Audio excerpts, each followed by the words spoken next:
후회. 김홍신.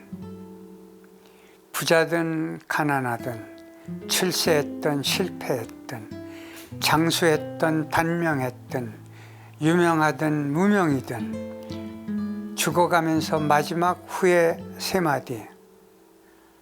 그때 좀 참을 걸, 그때 좀 베풀 걸, 그때 좀 재미있게 살 걸.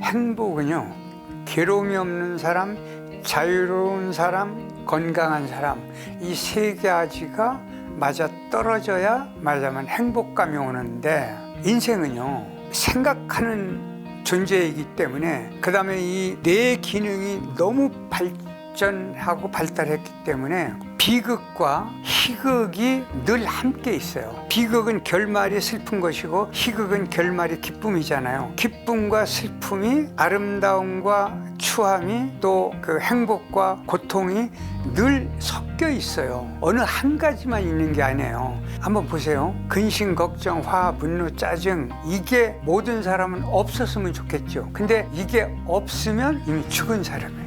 살아있는 동안은 없을 수가 없어요. 그러니까 어떻게 해야 되느냐, 이 두 가지를 잘 조립을 해야 돼요. 이걸 이제 융합이라고 하거든요. 지금 여러분 가지고 계신 스마트폰 있죠.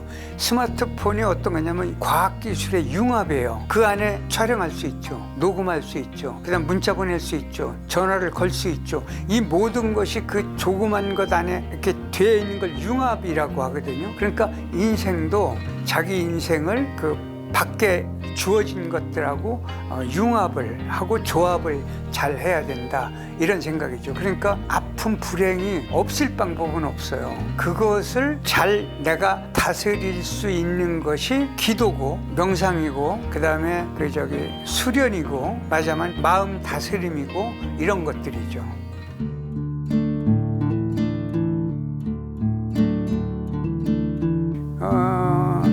두 가지 다일 수도 있는데, 행복은 되게 복 많이 받으세요 그랬죠. 복은 받는 게 아니고 짓는 거예요. 복을 지어야 뭔가를 받는 것이지, 복은 기도한다고 받아지는 게 아니에요. 만약에 한번 생각해 보세요. 내가 기도한 대로 다 이루어지면 세상이 어떻게 될까요? 멸망하죠.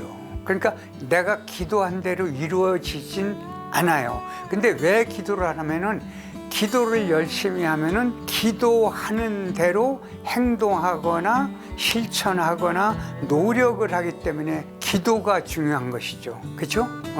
그런 의미를 생각한다면 우리 인생은 참 단순하지 않다. 근데 그렇다고 그래서 복잡한 속에서 내가 헤어나지 못하면 늘 구렁텅이를 다니는 거와 똑같죠. 그러니까 그걸 빨리 벗어나 줘야 되잖아요. 그죠? 아이들은 가다가 왜 비가 왔는데 진흙밭이 있죠. 그거 쓰러지면 울어요. 우는 게 나아요? 벌렁 일어나서 빨리 가서 씻는 게 나아요? 그렇죠. 어차피 인생을 살면서 한 번이 아니라 인생은 수없이 넘어질 수가 있어요. 그럴 때 빨리 일어나는 것이 말하자면 용기이자 자존심이자 자기 존재 가치를 승화시키는 디딤돌이 되는 것이죠.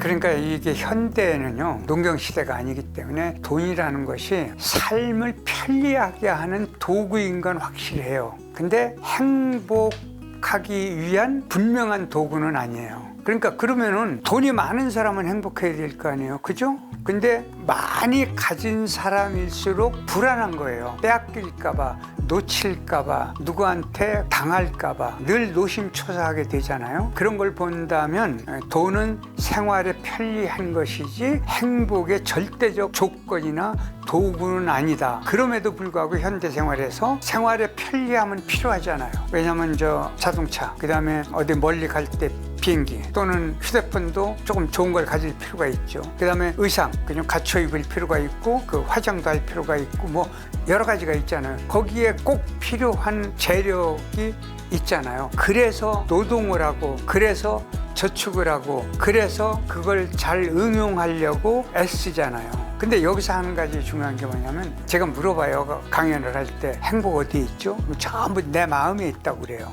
근데 묻지 않으면 마음 밖에 있어요. 그리고 전부 남이 가지고 있어요. 왜 그런 줄 알아요? 비교법 때문에 그래요. 근데 늘 우리는 비교를 해요. 나보다 많이 가진 사람, 나보다 인물, 학력, 집안 이런 거에 관해서 늘 이렇게 조바심을 갖고 있으면 나는 그것의 노예로 살아요. 그렇죠? 요즘 왜 주식 엄청 오르니까 젊은이들이 막 그 스트레스 많이 받는다고 그래요. 근데 왜 나는 갖지 못했을까라고 한다고 이게 가져지는 건 아니잖아요. 그래서 이거는 비교를 하면은 뭐냐면 주식을 가진 사람에게 그 주식에 내가 노예로 사는 거잖아요. 그죠? 그러니까 노예로 살 필요는 없는 것이죠. 노력을 해서 얻어내려고 하는 그 정신사가 필요한 것이죠. 특히 이제 이 젊은 세대에게 제가 하는 얘기는 실수할 특권이 있다. 그러나 희망을 포기하지 않아야 할 의무가 있다. 이런 이야기를 제가 하게 돼요.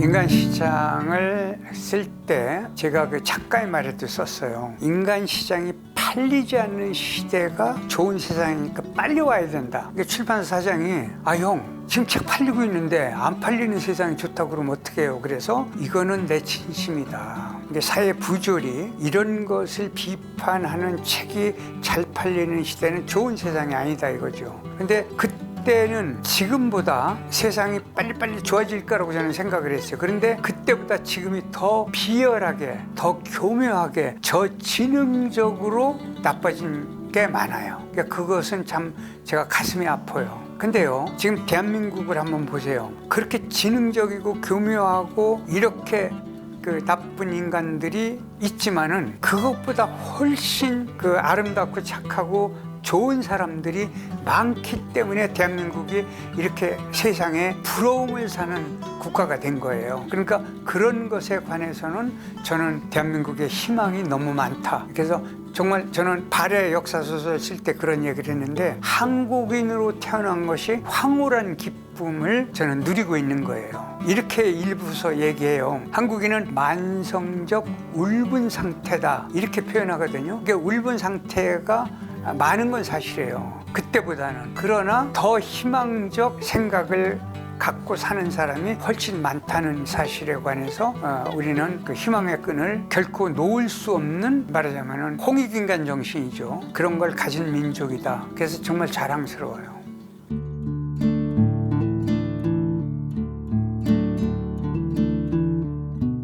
그동안은 작가니까 뭐 수필, 시 이런 것까지는 뭐 그냥 쓰고 싶었어요. 근데 나이를 먹으니까 어린아이로 돌아가고 싶은, 그러니까 그 순수함으로 돌아가고 싶은, 그 다음에 내 인생을 쭉 추적해 보니까 이제는 어린이 같은 마음으로 남은 인생을 살고 싶다. 그걸 알고 싶으면 동화를 쓰는 게 가장 빨리 알 수가 있잖아요. 그래서 이제 그런 의미 때문에 동화를 쓴 거고, 그 다음에 이제 과거에는 노래 가사 이런 거는 써달라고 그래도 가수들이 계속 거절을 했어요. 근데 이제는 노래 가사도 내가 시를 쓰면서 많이 짓자 이런 생각을 했어요. 그래서 이번에도 가수 장태희 씨라고 있어요. 거기에 가사를 써주기로 약속을 했어요. 그래서 앞으로는 작사도 하고 싶다 그런 생각을 했어요. 그러니까 다양한 활동을 남은 인생에서 좀 해야 되겠다 이런 생각을 한 거죠.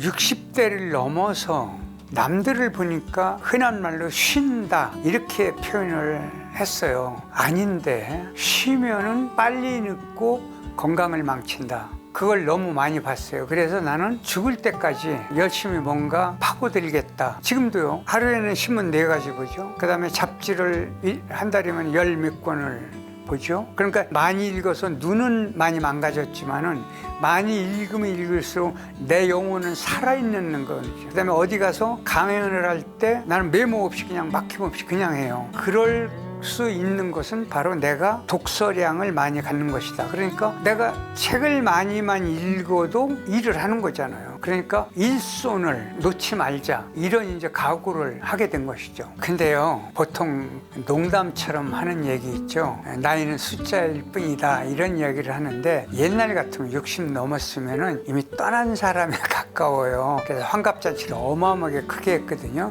근데 지금 아니잖아요. 그러니까 나이를 자꾸 의식하면은 빨리 늙어요. 그러면 나이를 자꾸 의식하면은 일손을 놓게 돼요. 그러니까 쉬는 거와 노는 것과 그 다음에 가만히 있는 것은 달라요. 그러니까 시니어라고 의식을 가능하면 하지 말고 살던 대로 쭉 이어서 사는 노력이 필요해요. 저는 후배들에게 정년퇴직을 하잖아요. 그러면은 강조하는 게 뭐냐면 쉬지 마라, 계속 놀아라. 논다는 건 뭐냐면은 자기 자신을 즐겁게 하는 거잖아요. 그런 것이 굉장히 나이 들수록 중요해요. 근데 제가 하나 얘기를 하면은 저는 운전을 거의 안 하니까 택시를 자주 타는데 동대문 시장에서 아주 어려서부터 옷가게를 했어요. 공장도 조그맣게 하고. 그러니까 얼마나 고생을 했겠어요. 꼭두새벽 장사니까. 근데 65이 되면서 정리를 하자. 아이들 전부 잘 됐고 우리도 아파트에 있고 그 다음에 적금도 있다, 쉬자. 그래서 이제 부부가 정리를 했어요. 정리하고 났는데 불면증, 우울증 이런 게 온 거예요. 그래서 의사 선생님하고 상의를 했어요. 했더니 의사 선생님이 지금 가만히 있으니까 그냥 동네에서 걷기만 하고 가만히 있으니까 일하던 사람이 느닷없이 일을 끄는 거잖아요. 그러니까 무엇인가를 해라. 그래서 택시 운전을 시작했더니 불면증, 우울증에 가셨어요. 그러면서 저한테 하는 얘기가 노는 법을 배운 적도 없고 노는 방법을 몰라서 그렇다, 그런 얘기를 해요. 근데 그분뿐만이 아니에요. 나이 들어가지고 노는 법을 모르는 사람들이 꼭 빨리 아프거나 문제가 생겨요. 그래서 제가 강조하는 게 그거예요. 놀아라. 쉬지 말고 놀아라. 그러니까 논다는 건 즐기는 거잖아요. 그래서 그런 이야기를 제가 하는 거예요.